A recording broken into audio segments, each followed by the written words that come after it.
Well, good morning, everyone, and thanks for joining us at New City. And really quickly, before I jump into it this morning, I just want to reiterate what Barbara mentioned earlier, that Trunk or Treat's happening in about 2 weeks at Hilburn Academy. And so if you think the State Fair is awesome, well, this is going to be even better. I said that for two reasons. One, we still need people to sign up to serve. You can go to newcityrdu.com, whether you're doing trunks or anything like that.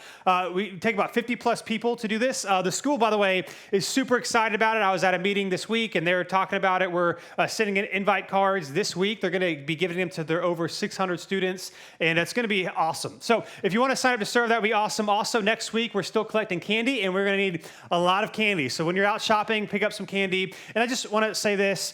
My prayer, just full disclosure, one of the things I'm praying for is that we're there, because we've done a couple of drives for them already. They're super thankful for. I'm praying that one of the school administrators or teachers will come up to me, or maybe to one of you, and say, why do you keep doing this?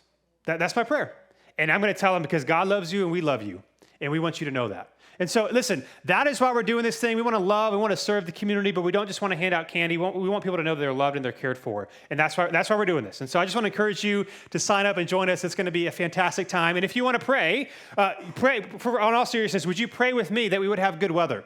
Because we're putting a lot into this thing and it's going to be awesome. So let's pray for good weather and that we can love people like Jesus that Saturday. So as I begin, when I was in college, I spent a summer in Lebanon. So in the country of Lebanon in the Middle East was like this mission trip thing through Crew. It was an amazing time. I learned a lot. While I was there, the culture was absolutely amazing. And you're there, you're like doing the Jesus thing, and you're like an overseas missionary. So when we're trying to rank like how like spiritually Christian somebody is, I mean, that's like A+, is it not? And so I'm over there doing this thing. And when I came back, a couple weeks after I came back, Christina, who's my wife now, but for the second time, some of you guys know the story, she broke up with me. This is the second time she broke up with me. Now, the reason I say that this morning is I was angry. Like I was mad. I was like doing this thing. And I remember thinking, man, if I didn't go to Lebanon, we would still be together. Like I thought that. And I had like these souvenirs. I had like this flag, some of these engravings, like this like box of stuff that I brought home from Lebanon. And I was so angry with God about what had happened that I like threw this in this closet thing, never to look at it. I was like, I'm never gonna look at this stuff again, right? And it might sound funny now because that was years ago. I was in college and Christina and I aren't married. But at the time, what I thought was, God, I did what you asked me to do, and this is what happened. Like, I'm not asking for like something amazing in my life to happen, but like things got worse because I was out of the country over the summer. Like literally, I did what I thought you wanted me to do, and I'm punished, right? And I say that because this morning, as we continue our time in Genesis, here's the question we're looking at. What do we need to remember when God doesn't come through? Because my guess is, while your story might be different, there are times in your life when you did the right thing or when you were trying to do the right thing, and God didn't come through. He didn't do what you thought he should have done. He didn't love you or care for you or walk with you in the way that you thought he should have. What do we need to remember when God does not do for us what we feel like he should? What do we need to remember when God doesn't come through? That's what we're looking at this morning. So if you have a Bible, will you turn with me to Genesis 39 and 40? If not, there's a black one around you. If you don't own a Bible, you can take one of those home. I'm actually excited about this text. If you've been with us in Genesis, we've read some really difficult passages, especially over the last couple of weeks. Today's the opposite of that. We're going to see somebody do a good thing. And I'm also excited because as we pick up the story or continue the story of Joseph, today we are reading a story that's very familiar to a lot of people, but as often happens, many times when we read these stories, we think certain things are going on in the text when they're actually not. And we're going to see something quite beautiful happen. And so in Genesis chapter 39, we're continuing the story of Joseph. He's one of the sons of Jacob, so he's the fourth generation from Abraham, who God called Abraham and said, I'm going to make you into a great nation, and through you, I'm going to bless the entire world. What we've seen is every single generation from Abraham on, they've all blown it. All of them. Yet God was still faithful. Last week, we looked at the story, or part of the story of Judah, which is one of Joseph's older brothers, and he was really unfaithful. He did some unfaithful things, and yet God still promises, as we saw last week, that the Messiah is actually going to come through the line of Judah, even though Judah royally messed up. And today, we're going to focus back in on Joseph and really focus in on the Joseph story for the rest of the time in Genesis. He was Jacob's 11th son out of 12, but he was the most favored. Last 2 weeks ago, we saw that he was, even though he was the 11th of the 12 Commonwealth sons, he didn't have to do any of the menial work. He was like the manager over the rest of his family. He had dreams that the rest of his family was going to one day bow down to him. And so his brothers first decided to kill him, but then they changed their mind and they decided to sell him into slavery. And we feel like this is going to be the end of Joseph's story, that he was sold into slavery. But yet we're going to return to him starting in chapter 39, verse 1. It says this. Now Joseph had been taken to Egypt. An Egyptian named Potiphar, an officer of Pharaoh and the captain of the guards, bought him from the Ishmaelites who had brought him there. So again, remember he was sold by his brothers into slavery by some traveling people. It was the Ishmaelites on their way down to Egypt. He ends up being sold to a high-ranking official named Potiphar. It's hard to precisely understand exactly what Potiphar's role was, but we do know that he was a high-ranking Egyptian official, and one of the things he did was he oversaw the imprisonment of senior members of the king's staff, or those who were disloyal to the king or the king took issue with for whatever reason. So he oversaw not just like a typical dungeon or jail, but like a political dungeon or jail, like the ones that overcrossed Pharaoh or Pharaoh didn't like for some reason, or like high-ranking political figures. He oversaw a really big, important part of the Egyptian kind of disciplinary hierarchy, if you will. These people that are in that jail mattered for some reason, and that is who Potiphar is over, which also means he has a lot of access to Pharaoh as well. Verse 2, the Lord was with Joseph, and he became a successful man, serving the household of his Egyptian master. When his master saw that the Lord was with him, and that the Lord made everything he did successful, Joseph found favor with his master and became his personal attendant. Potiphar also put him in charge of his household and placed all that he owned under his authority. From the time that he put him in charge of his household and all that he owned, the Lord blessed the Egyptian's household because of Joseph. The Lord's blessing was on all that he owned and in his house and in his fields. He left all that he owned under Joseph's authority. He did not concern himself with anything except the food he ate. And so Joseph, again, now he's in slavery. God is still with him. He is still blessing the things that he does. And as house slave, what this essentially means is that he gets elevated to a higher position than typical slaves were. So he was no longer involved in kind of the menial, hard labor, but he was kind of a manager over other slaves. He wasn't doing the strenuous farming and laboring. He was kind of running and making sure things were going according to plan. Potiphar, clearly in this text, knows Joseph's religious convictions and that Joseph's God seemed to bless whatever Joseph did, which also means he blessed the Potiphar's house. This also, by the way, is a nod back to what God promised Abraham when he first called him, that those who are in his vicinity or those who are around the family of God will be blessed. So Potiphar is being blessed just because he's in proximity with Joseph. Now, he's only concerned here, it says in verse 6, he did not concern himself with anything except the food he ate. In other words, he trusts Joseph with everything. It's kind of like Joseph was his chief of staff. The food he ate means like being poisoned. That was the only thing he was worried about. Like he still kind of made sure somehow, some way that people weren't like overtaking his position by poisoning him. But other than that, Joseph ran everything. He had high esteem, high trust, and clearly everything Joseph did turned out well for Potiphar. Then it says this in verse 6, if we keep reading the second part. It says, now Joseph was well built and handsome. He looked a lot like Dylan. Oh, was that? I don't know if yours says that. I don't know who printed my notes out. And then verse 7, after some time, his master's wife, this is Potiphar's wife, looked longingly at Joseph and said, sleep with me. So Potiphar's wife is attracted to Joseph. She desires Joseph. She wants Joseph to sleep with her. Verse 8, but he refused. Look, he said to his master's wife, with me here, my master does not concern himself with anything in his house, and he has put all that he owns under my authority. No one in this house is greater than I am. He has withheld nothing from me except you, because you are his wife. So how could I do this immense evil, and how could I sin against God? Although she spoke to Joseph day after day, he refused to go to bed with her. So quite incredibly, Joseph refuses Potiphar's wife's advances. As you saw here, this is also not a one-time thing. It's also, I think, just worth pointing out that Potiphar's wife would have been very attractive. It's different nowadays, but it's even like today, like the wealthier you are, the better diets you have, the better medical things you have available to you, the more attractive you are. Now, obviously, in the ancient Egypt, they didn't have all the advances that we have, but being Potiphar's wife, a high-ranking official, this means that they ate a good diet. They had the best skincare available at that time. Like, she would have been, just because of her ability of where she lived, her status, she would have been very attractive just in general, and probably attractive as well as Potiphar's wife. So she's very attractive. She has authority over Joseph. In other words, she's inviting Joseph to do this, and he says no.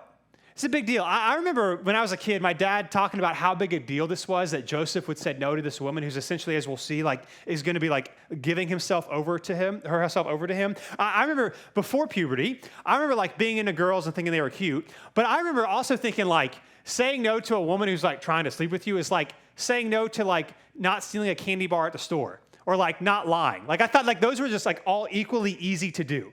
Right? And then as you get older, you realize, no, this was a big deal, that he could have gotten what he wanted, and it would have been her the one doing it, and everything would have been fine. Like, he would have been okay to do so, but he doesn't. And again, remember, this is not a one-time thing. As you read the story, it might be easy to think, like, there was this one time that repeatedly, she tried to do this.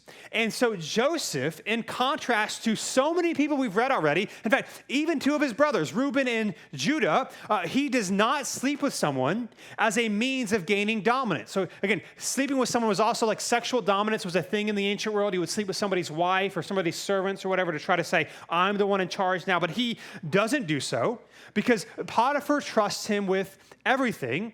So notice his response: I can't do this to Potiphar, and I also can't do this to my God.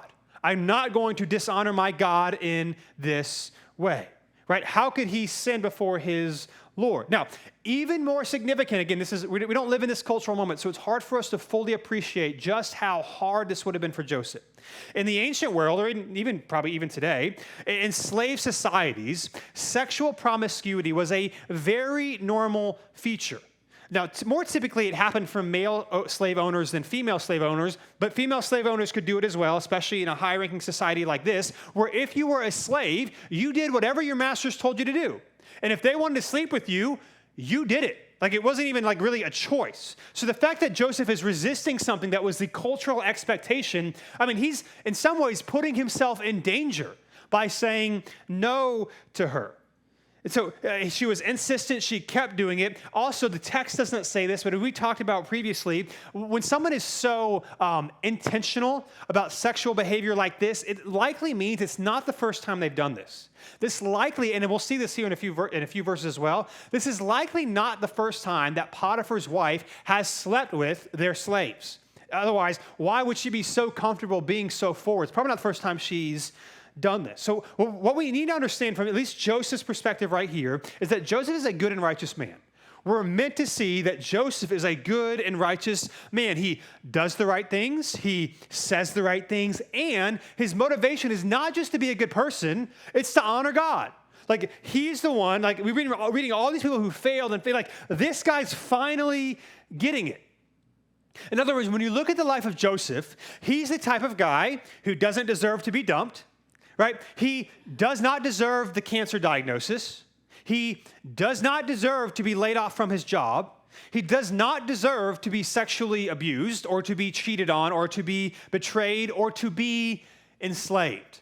If you want to talk about who deserves things and who doesn't, Joseph does not deserve any of this.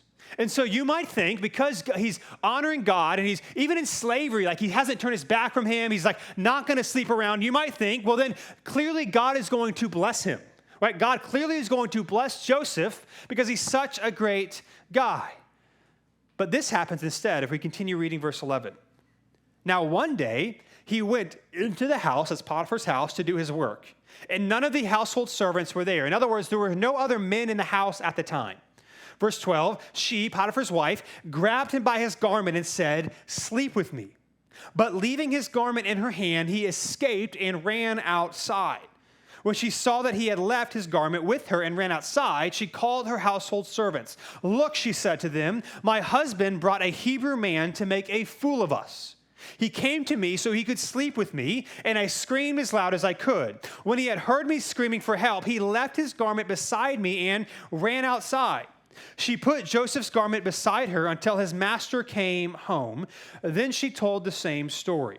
The Hebrew slave you brought to us came to make a fool of me. But when I screamed for help, he left his garment beside me and ran outside. So clearly she's not getting Joseph to do what she wants. And so now she's going to punish him. One day there's no one else in the house. And so she grabs his garment. It's easy to gloss over here or it's easy to miss this here. But Potiphar becomes the most aggressive yet, or his wife becomes most aggressive yet, and she still refuses. And she grabs his garment as he flees. Now, what's worth noting here is that this is now the second time that Joseph's cloak or his garment, his jacket, is a means of deception against him. So the first time, his brothers, after they sold him into slavery, they ripped it up, put blood on it, and told their dad he was killed by a wild animal, even though he wasn't. Now, his wife, Potiphar's wife, after not getting Joseph to sleep with her, tells everybody about what's going on, takes his cloak and says, see, I grabbed it as he was trying to run away, and she uses it to spread another lie about Joseph. So Potiphar's wife becomes angry, makes up a story to incriminate Joseph for his refusal to sleep with her, and then she blames her husband, right? She says, whom you have brought to us, in verse 17. This is the Hebrew, you have brought to this, you made this happen. And so interestingly, here's Potiphar's response, verse 19.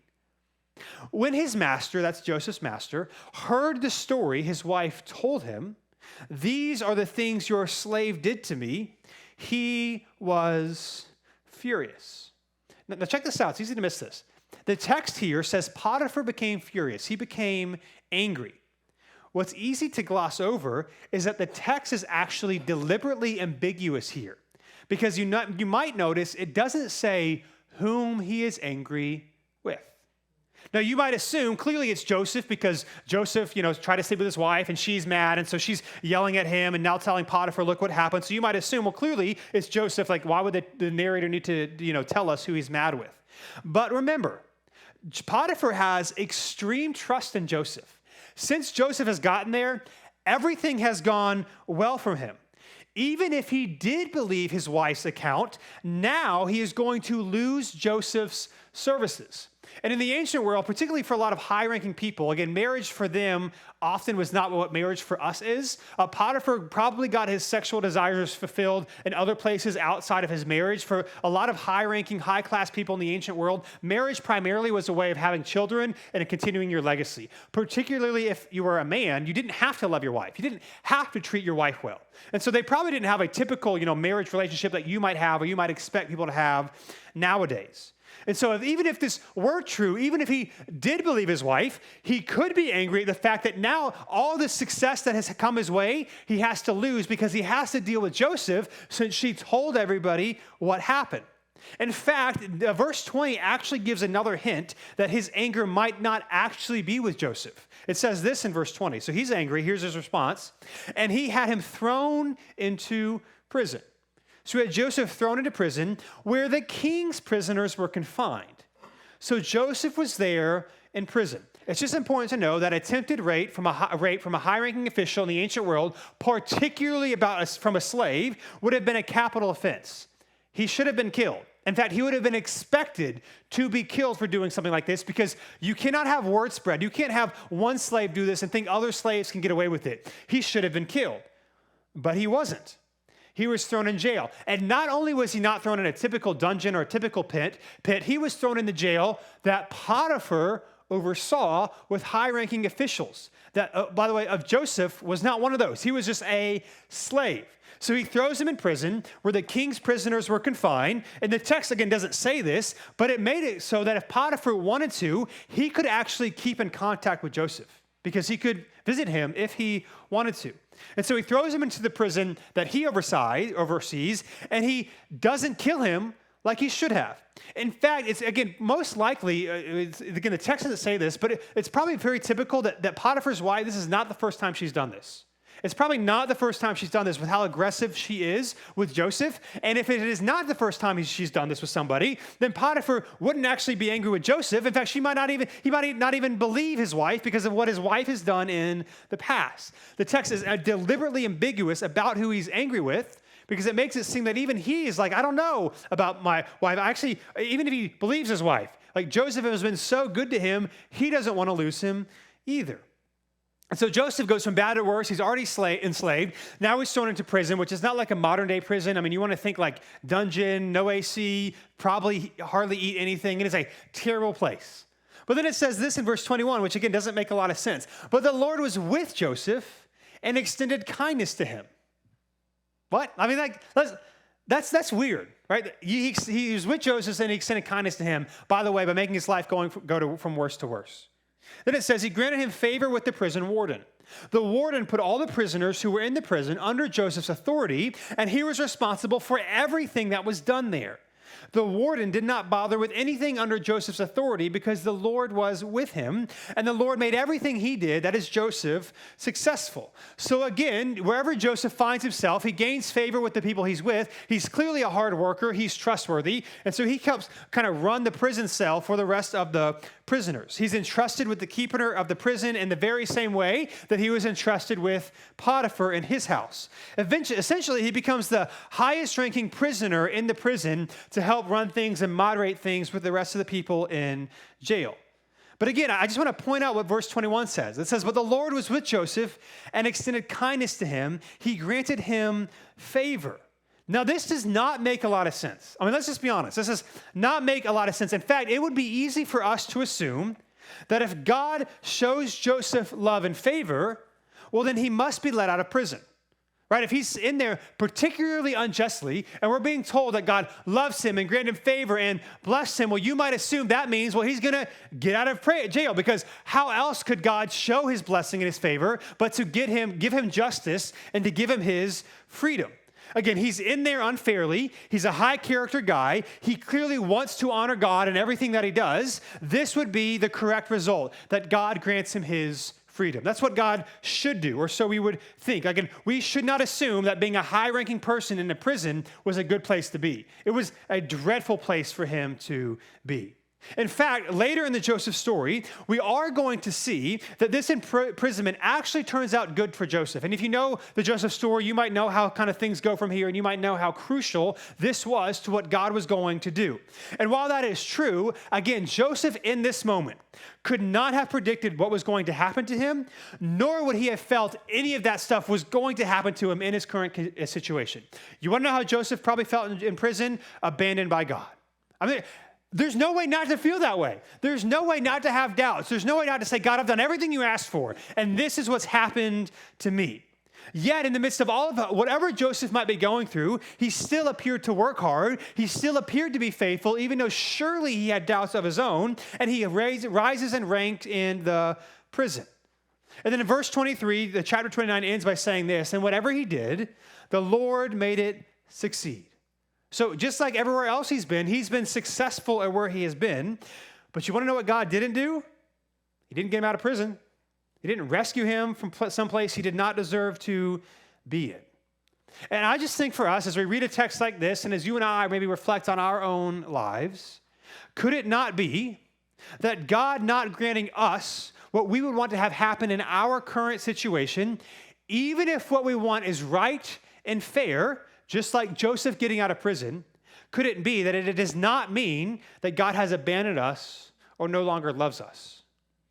Right? In this text, we see how Joseph feels is not what's actually true about God. Like, I'll just be honest with you. I mean, even this year, so my wife and I this year became foster parents, and so we went through all the training, and we got our first placement a couple months ago, and you're thinking, like, we're doing the right thing here. Like, you know, obviously we're going to see how this thing goes, and we're told it was going to be a long-term placement, and the kid that was with us for our first placement, he was only with us for 7 weeks. Before he got sent to another home, we found another biological brother, and all these sort of things. It was a good situation for him, but it was a hard situation for us. Like, you do all this work and you begin to think like, oh, we're providing a home, like it's a long-term, actually might actually end up turning into an adoption. And so we're getting our home ready, all these things. And then we're told halfway through, oh, by the way, he's leaving.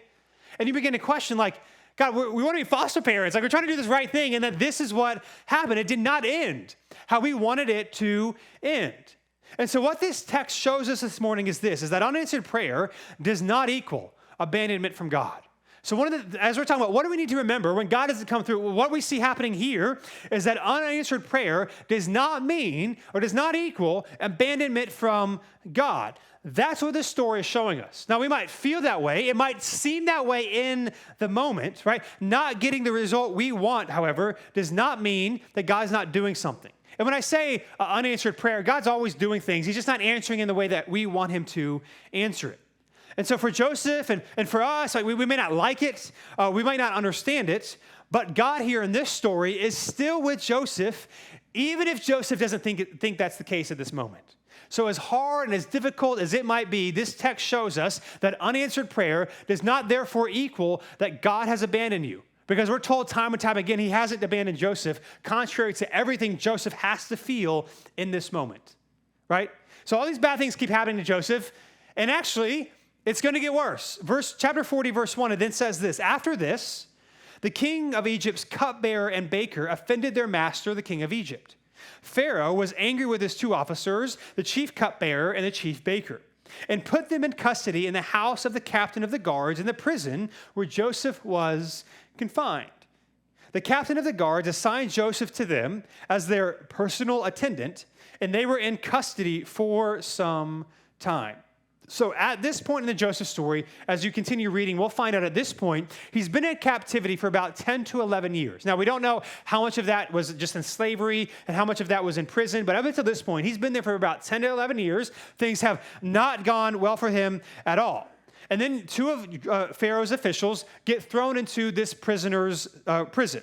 The cupbearer was someone who was entrusted by the king with their lives. So they would typically taste any drink, most often wine, and eat some of the food before it was given to the king to ensure that the king was not poisoned. So a cupbearer would have been with the king everywhere he went. He would have been part of really classified and highly sensitive information. He would have been everywhere with the king before he would eat any of his meals. So he had a very high position. He had a lot of access.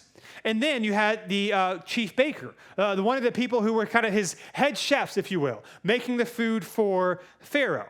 And so in the ancient world, if you wanted to conspire against a ruler, these were two of the positions that you would bribe.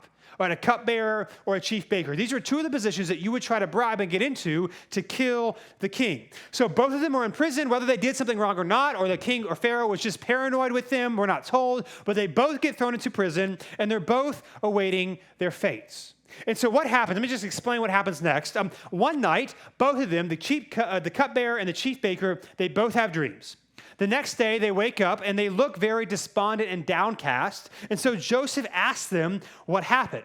They tell Joseph they both had a dream, but they don't have anyone to interpret it for them. They don't know what it means. And so Joseph tells them, don't interpretations belong to God? Please tell me. In other words, Joseph's saying, you might not know what they mean, but my God can tell us what they mean. So tell me what your dreams are, that Yahweh can tell them. So they go and tell Joseph their dreams. The cupbearer goes first, and he tells them that he essentially has a dream where there is a vine with 3 branches that ripen into grapes. And Joseph tells him that what that means is that in 3 days, Pharaoh is actually going to restore you to your position of a cupbearer again. Essentially, you're going to be found guilty or innocent of any transgressions accused against you, and you're going to get your job back. And then Joseph says this in verse 14. He says this to the cupbearer: only remember me when it is well with you, and please do me the kindness to mention me to Pharaoh, and so get me out of this house. For I was indeed stolen from the land of the Hebrews, and here also I have done nothing that it should put me into the pit. And so the chief baker hears this. He gets really excited. He assumes, well, the cupbearer's dream was good, so my dream is probably going to be good. And so he shares his dream with Joseph. It's essentially that there are 3 cake baskets that were baked for Pharaoh, but birds were eating out of each of the cake baskets. So Joseph tells him that in 3 days, Pharaoh will lift up your head, you will be killed, and you will be hung on a tree. In other words, you're going to be found guilty of whatever you're in here for, and he's going to kill you. And then on the 3rd day, things happen just as Joseph says. It says this in verse 20 of chapter 40. On the 3rd day, which was Pharaoh's birthday, he gave a feast for all his servants. He elevated the chief cupbearer and the chief baker among his servants. Pharaoh restored the chief cupbearer to his position as cupbearer, and he placed the cup in Pharaoh's hand. But Pharaoh hanged the chief baker, just as Joseph had explained to them. Yet the chief cupbearer did not remember Joseph. He forgot him. In other words, everything happens just as Joseph said it would happen, yet the cupbearer forgets him. Now, this could have been like he just kind of forgot, what was happening and the excitement of everything. Or this could be like not literally forgot, but in the sense that he simply did not care enough to mention what Joseph did to Pharaoh. Like he didn't want to maybe impose on Pharaoh or give Pharaoh some unasked for advice. And so he doesn't say anything to Pharaoh that there's this guy that can interpret dreams, which in the ancient world was kind of a big deal, in prison. He says nothing, and Joseph is forgotten. In other words, he's wronged, and he's forgotten, and he's abandoned again. Now, again, we're reading these stories kind of quickly, but can you imagine Joseph here, right? You have done everything right in the past 11 years of your life, and things have only gotten worse and worse for you. You've only suffered more and more. Everything right, and all he ever suffers is wrong. Can you imagine that? And here's what I know. While your story may be different, the answer for many of you might be yes. You can. You know what it's like to try to honor God, to try to do the right thing, and yet you experience nothing but suffering. But you've prayed, you've promised God, you've honored him, and still nothing. Your story might be different, but your feelings might be the same, especially if what you're asking God to do is not something like, give me like $100,000 raise, or let me move into this amazing house. Like you're just praying for someone who doesn't know the Lord, or you're praying for a friend or a family member that is suffering from an incurable disease, right? You're asking God to do something good, and he's not answering it, and he's not doing it. So one of the other things we see in this text is this, that faithfulness does not equal unanswered prayer. So one of the things this shows us in the midst of our doubts and questions, although it doesn't make it easier, it's important for us to know that just because you do the right thing does not mean God will do what you want him to do. Now, it certainly can. There are many stories and examples in scriptures where people were faithful and God blessed them and honored them. It can happen, but what this story shows us is that it's not guaranteed. There is no guarantee that you and I can get God to do what we want God to do, even if what we want God to do is a good and right and holy thing. And so I just think a helpful question that you and I can ask when we're reading the scriptures is this: what about this story do I not like? Especially as we come to texts that are confusing and hard, I think it is healthy and good to read stories and be like, man, what challenges me about this text? What do I not like about this text? And I think in this story, it's really easy to answer. Because what this story tells us is that good people who love and honor God will suffer and have no idea why. That's what this story tells us. Don't you wish you went to the fair instead this morning, right? That you can be a great, God-honoring, God-fearing, be generous, serve the Lord, and you can suffer and in this life have no idea why it is. That's what this text tells us. So the question then becomes, well, what do we do? Like, what do we do if you're faithful and you're praying and you feel abandoned and God does not answer your prayer? All right, should I try to continue to do the right thing, asking God for a good thing, and just continue to suffer? What do we do? Well, I think as we read this story, and as you think of your own suffering and hardships in your own life, and the suffering in your own lives, I think what we can do is that we can be reminded of someone else who knows exactly what that is like. You know, what's interesting in this text, and we're going to see this a lot over the end of our time in Genesis, is that in this story, in chapter 40, you might come to think of who else in the scriptures is depicted about being between two criminals that will have something significant happen to him on the third day. Where one criminal ends up hearing great news that life will be spared and they will be exalted, and another criminal is going to be condemned.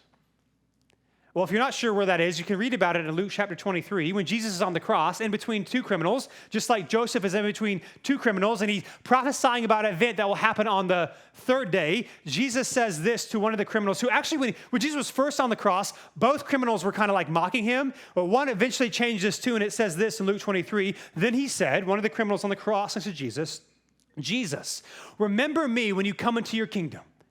And he said to him, Jesus responded, truly I tell you, today you will be with me in paradise. And of course, unlike the cupbearer in prison, you know who doesn't forget his promises? You know who will do exactly what he says? This is why in the book of Hebrews, the last thing we'll read this morning, the author of Hebrews is talking about Jesus, our suffering servant. And he says this in verse 14, "Therefore, since we have a great high priest who has passed through the heavens, Jesus, the Son of God, let us hold fast to our confession. For we do not have a high priest who is unable to sympathize with our weaknesses, but one who has been tempted in every way as we are, yet without sin. Therefore, let us approach the throne of grace with boldness, so that we may receive mercy and grace to help us in times of need."